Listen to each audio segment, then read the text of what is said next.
Zaman sekarang, banyak teknologi-teknologi perubatan untuk merawat pelbagai jenis penyakit. Tetapi pada zaman dahulu, teknologi-teknologi ini belum lagi wujud dan membunuh jutaan manusia. Hai guys, Anda bersama saya Ekram dan menarik hari ini, kita akan melihat 5 penyakit yang membunuh jutaan manusia. 5. The Black Death. The Black Death adalah salah satu penyakit yang membunuh 75 sehingga 200 juta orang di Eropah pada tahun 1346 sehingga tahun 1356. The Black Death merebak dengan sangat pantas sehinggakan 60% daripada populasi penduduk di Eropah terbunuh. Penyakit ini digelar sebagai The Black Death kerana sesiapa yang dijangkiti, badan mereka akan bertukar menjadi hitam kerana seluruh organ di dalam badan mereka akan menjadi bengkak dan mereput. Ada yang terlalu bengkak sehingga akan meletup, menyebabkan penyakit tersebut tersebar dengan lebih pantas. Mangsa akan tersiksa, sehingga kan mereka meninggal dunia. The Black Death juga dikenali sebagai The Great Mortality. Saintis percaya The Black Death disebarkan melalui haiwan seperti tikus yang membawa virus Yersinia pestis bacterium yang boleh tersebar melalui cecair, sentuhan dan makanan. 4. Spanish Flu.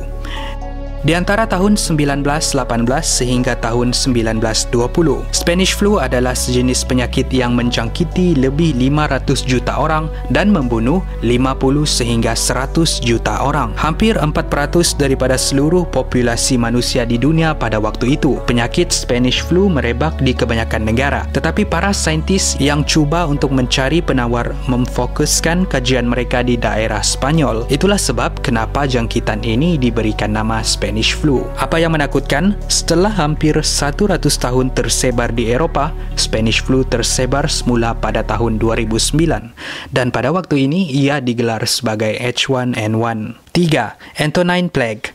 Penyakit ini merebak di Eropah pada tahun 165 sehingga tahun 180 sebelum Masihi dahulu. Dikatakan sangat berbahaya, lebih 2,000 orang akan meninggal dunia pada setiap hari. Sehinggakan 2 orang pemerintah Rom juga menjadi mangsa penyakit ini. The Antonine dipercayai tersebar apabila tentera mereka dijangkiti oleh penyakit ini setelah berperang di kawasan timur Eropah, menyebabkan seluruh tentera mereka menjadi lemah. The Antonine Plague membunuh 5 juta penduduk Rom, 1/3 daripada seluruh populasi penduduk Rom pada masa itu.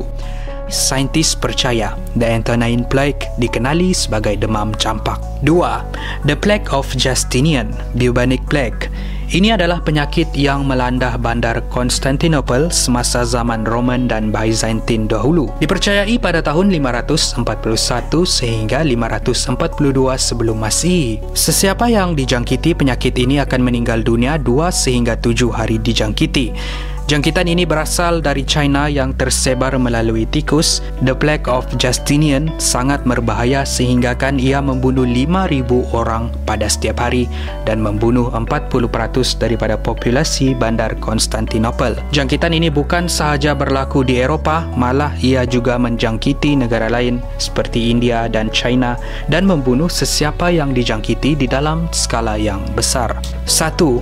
The Third Plague Pandemic, Bubonic Plague. Ini adalah contoh yang kedua jangkitan penyakit bubonic ataupun dikenali sebagai The Third Plague Pandemic, sebuah penyakit yang tersebar dari kawasan Yunan di China dan kemudiannya tersebar ke seluruh negara termasuk negara jiran India dan negara jiran yang lain pada tahun 1855 sehingga tahun 1959. The Third Plague membunuh 12 juta orang, membuatkan penyakit ini adalah penyakit yang paling banyak mengakibatkan kematian pada waktu itu. Penyakit bubonic ini tersebar daripada kutu yang dijangkiti bakteria dan tersebar di kalangan manusia melalui gigitan. Terima kasih kerana menonton. Di antara penyakit di dalam senarai ini, penyakit yang mana satu anda rasa paling berbahaya? Tinggalkan pendapat anda di ruangan komen di bawah. Kepada yang belum subscribe, pastikan anda subscribe, tekan butang lonceng di sebelah butang subscribe untuk mendapatkan message setiap kali saya memuat naik video. Apa-apapun, saya jumpa anda di episod yang seterusnya. Gopi Go menarik setiap hari.